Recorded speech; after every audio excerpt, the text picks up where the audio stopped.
Cool. Welcome. It's a new episode, X-Men of Austria. Yes, great pleasure. We have Zitta in the house. Thanks for having me. Yeah, it's fun playing heavy. Yeah, it's a lot of fun. I still love it, especially on your amps. You know, it's really great sounding, and yeah, it rocks. It rocks. BIBL rocks. BIBL. Zitta was the long-time guitar player from the famous Austrian Altbottle rock band. Yes, the Bottle Wurm. Which is nowadays not really active. Well, no, at the moment we're not playing because I recorded an album, a singer-songwriter album, and I'm promoting this now. And so last year we had a break. So, but for next year or the year after, the plans are not set yet. So okay. we'll there will be every now and then a last concert. No, maybe not the last concert, but I mean we're around for like 28 years, so it's a pretty long time. So we decided to have a break. It will be the right time. So I have time to do something else, and everybody in the band is busy with some other projects. Yeah, and then your project. I was at the presentation. It's a fine project. Yeah. There you are the lead singer. Yes, I'm basically Mr. Everything in that project. Singer-songwriter. Yeah, I'm the writer, I'm the singer, I'm the guitar player, and I had a few musicians to join me and record the album. It was a great pleasure to do that. And it's fine. It's a little bit in the tradition of Austropop, as we call it here, but it's songs with German lyrics and out of your life. Yeah, it's written in Austrian dialect, in Viennese dialect, but it's still, I mean, it's not as heavy as the Altbottle thing that we're doing. That, of course not, and that's actually was not my intention to copy what I'm doing with the rock band anyway. And I wanted to have it like more calm and more focused on the lyrics. But it's still a guitar album, you know. So there is basically no keyboards or stuff like that. So it's all about like guitars, you know. Lots of acoustic guitars, but also Taylor Strats, Les Pauls, and also a lot of different amps. And yeah, it's still a rock and roll record. But it's possible to make some tours with you alone can exactly do it. Yes, yeah. Two guys are better, but also with a big band, with a normal band. Exactly, and that's a big advantage of this kind of singer-songwriter thing, because I'm more flexible with the setting, right? So if like it's a small club, I still can go there with my acoustic guitar and just do a couple of chords to it. I play with like a percussion guy, or if I'm lucky enough, then with a band, with like a rock band. With Didi, I play a lot. Yeah. He's a great guy. Yeah. I think it's more fun. Of course. Yeah. Alone, it's a challenge. I can't imagine. No, good. I'm not a singer. I'm always. I need a singer. I love to work as a sideman as well, and I do it. But it also has some disadvantages. But you know, everything is fine. It's just it's about the music, and as long you're inspired to create music, then I just go for it. That's the good side. That's the good side of our life. Yeah. Still hungry. Totally, and tell me a little bit, what did you play in the your main amp was a GCM 800? Yes, I started off, when I became serious about playing guitar, electric guitar, I started, of course, like most of us, with acoustic, and went to the classical lessons, especially in Austria. I know it's all about classical music. But when I got more serious about playing the electric guitar, my first amp was a JCM 800, and basically since the day I'm stuck with this amp, especially for the you can't go wrong with it. No. It's a perfect combination with like a Les Paul or like a humbucker guitar, perfect, and an 800. And I use one stomp box, the OCD booster distortion, if I feel like I want to get more heavy, and in this That's a good you just need like a little bit more gain. But then it's just a plain 800. I modified it a little bit, not I did it, but a friend of mine.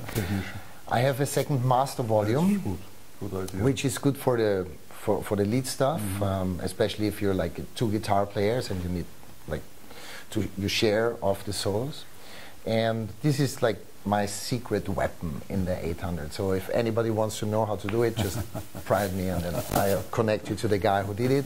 It's basically 100% the same sound, the same tone. There is no bullshit to it. There's no messing around. It's just the second master volume. Oh, that's great. And in the first version, we didn't even screw the amp or anything. We did it in the low input. We just added a knob, which would turn basically the power amp more into the saturation. Very good idea. It's excellent. So because the mixer is not always in the right spot. Yeah, no offense, but forget about it. You know, they never get it. And if you don't work with the same guy every night, and then it's impossible. Come on, forget it. If you want to get hurt as a soloist, better make sure you have a... Or you play everything loud. Yeah. No, there's no doubt. Three master volumes are a very good thing for this kind of thing. Yeah. No, not many amps have it. That's true, and I wondered why, because when I came up with this idea, I mean, I didn't invent this idea, but I talked to my friend who is a technician, you know, and he looked like at all the plans and he said, come on, it's no problem at all. I just do it for you. And we did it. And since I have it, almost every guitar player came up to me and asked me, what did you do to this amp?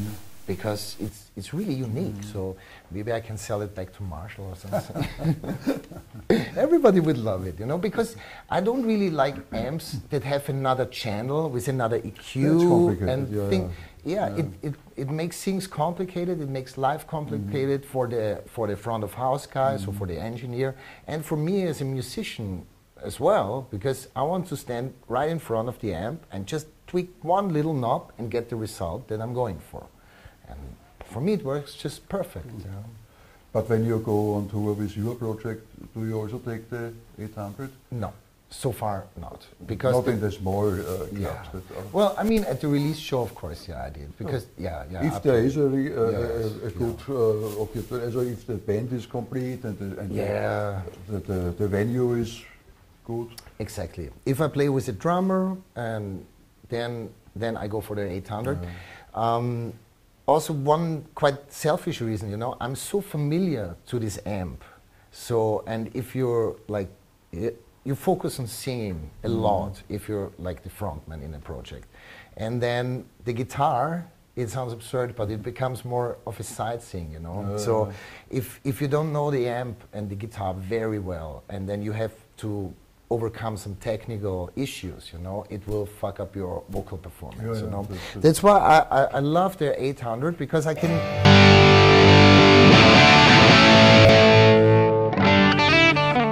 Not in the quality of the whistle.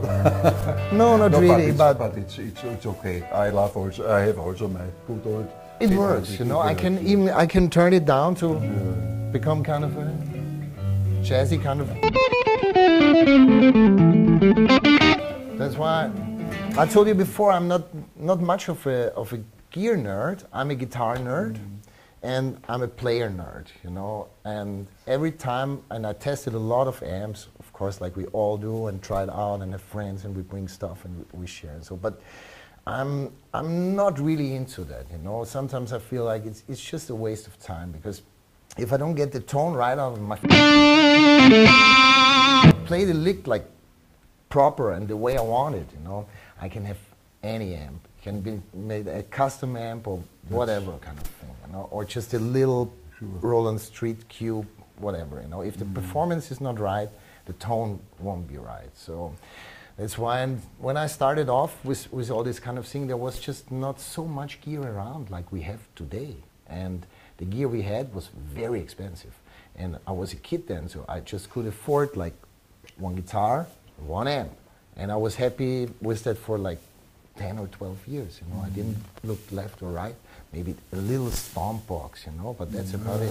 Yeah, but you were lucky because you started with a good amp. I started with a good amp, and I mean the amp I had before when it was about like, you know, that was really like a crappy little, I think it was a tube amp, but I can't even remember the brand. But when, you know, I'm always like this, you know, I rather invest one time and take a lot of money, just invested in one thing I really want, rather than having 5 or 6 or 10 different Which things. is better, yeah. Because, like I said before, I want to spend my time on the instrument. I want to play guitar. That's my main focus. Or I'm into singing or writing, you know, and not into technical stuff. It can be fun sometimes. Sometimes, but then I prefer to get an engineer or get an amp expert. There are times for nerding and times for playing, Yes. but it shouldn't get in the wrong direction. Of course not. I mean, it depends on which side you're working. I mean, if you're like a technician and you're like Mr. Guitar Guru and all this, of course, you have to spend time with this. But I see myself as a musician and a writer, and that's why I rather spend my money on traveling and seeing the world and getting inspiration and playing with other musicians all over the place. For me, it started when I began with the studio. Yeah. Because it's all. For me personally, I don't need many amps. I think I would also today I would go with my good old Fox AC30. I'm not sure if I would take the Wizard, because as we all know, it's heavy, it's loud, stages are small, and the good old AC30 fits everywhere. Yeah. AC30 fits on a big stage better than you think, and now in a small club maybe the technician would say it's a little bit too loud. Turn it down. But I don't believe this. I don't go so far in this direction as many of young guitar players nowadays go. There's no guitar on stage, or turning the cabinet around. That's not. I'm too old for that, you know.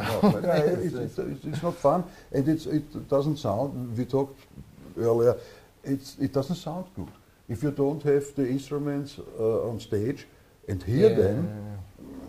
It's definitely an interaction between the guitar, the player, the guitar, the amp, and the speaker, And the audience. and the audience. Yes, It and it only gets me moving if I can hear the amp, you know. And it doesn't necessarily mean that I crank it up like crazy, you know. But I just want to hear and feel the amp. I want to have the immediate response. And then if I work with in-ears, Did you play with in-ears? I tried it, you know. I tried it, but it's not my thing. But not with you know. Alt Bottle. Yeah, I tried it with Alt Bottle, but Everybody has to have in-ears. yeah, and it's just like it's a compromise, you know. But for me, it doesn't work at all. Even the singers love it more because, I understand it. It's easier for us guitar players to hear ourselves. Maybe a singer sometimes. It's all about singing, yeah. For if you're just a singer, I think in-ear is wonderful because you can move around and you still get the same sound. And you can have yourself very loud. Yes, yourself is very clear and detailed, and maybe then it's a big advantage to use this. But I'm also not like into wireless system. A friend of mine, he has a distribution company. He gave me 5 or 6 different wireless systems, really upper class stuff, and I just packed it after playing it 10 minutes, handed it back and said, Oh, it's a pain in the ass. thank you very much. Even the $5,000. Did you test also this very expensive? No, not the very, very, But they are very also upper not price. but really. I think, bands like big bands like Metallica or whatever, they tweak so much in the stuff, you know, and they have so much good gear and technicians. They can overcome maybe most of the problems. But for me as a working musician, it's just, I just need a simple way to get a good guitar tone, and that's the end of the story. And as you say, if you would play in a stadium and in the show, it is important that you walk right in the audience. Okay, that's not possible with a cable, but in the normal area around the amp. if it's 7 meters, that's okay. Or even 10 meters, Yeah, that's okay. it's all right, yeah. I mean, you can have like a 20-meter cable and it will still sound better than any wireless system. Yeah. In a I mean, way you that's lose some true, highs, maybe you have to come up, but yeah, and it's, for me, it's just more convenient. I just plug in, you know it works, don't need to bother about batteries or anything, you know. I always try to keep it simple, you know, it's just keep it straight to the point. That's good. Yeah, then let's play a little tune. Yeah, nice. I was inspired by one of your tracks. All right, yeah. This the track on the record where the guitar battle is going on. Oh, cool! Yeah, that's. Tell me who played who played on this. So many people played actually. So let me think. It's quite a while ago. So okay, I'm gonna read through the names. Yeah. So it's I started and then Uli Bär, Milan Pollak, Leo Luca. He was just here last week, as I heard. Then I did some harmony parts. Then Hannes. Then Martin Sobotnik, he also was your guest, I guess. Oliver Wager and Didi did the last one. Yeah, it was fun, you know. It was challenging to like coordinate all this kind of thing, and you know it was also quite a bit risky because you never know what you get back, and you don't want to come up and say someone I don't like what you did, but everybody just did a perfect job without.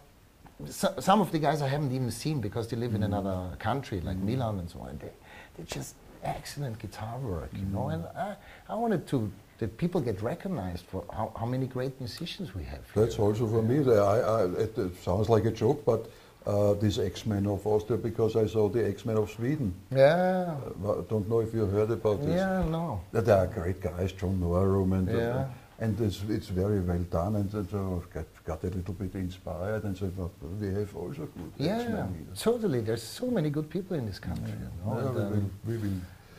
There is no radio station who will ever play this song because they don't play songs with 6-minute guitar solos. But the guitar freaks will love it, you know. We're just kicking ass. Yeah. Okay, then let's do it. See you. Yeah, let's rock.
Gestern war gestern und heute ist heut.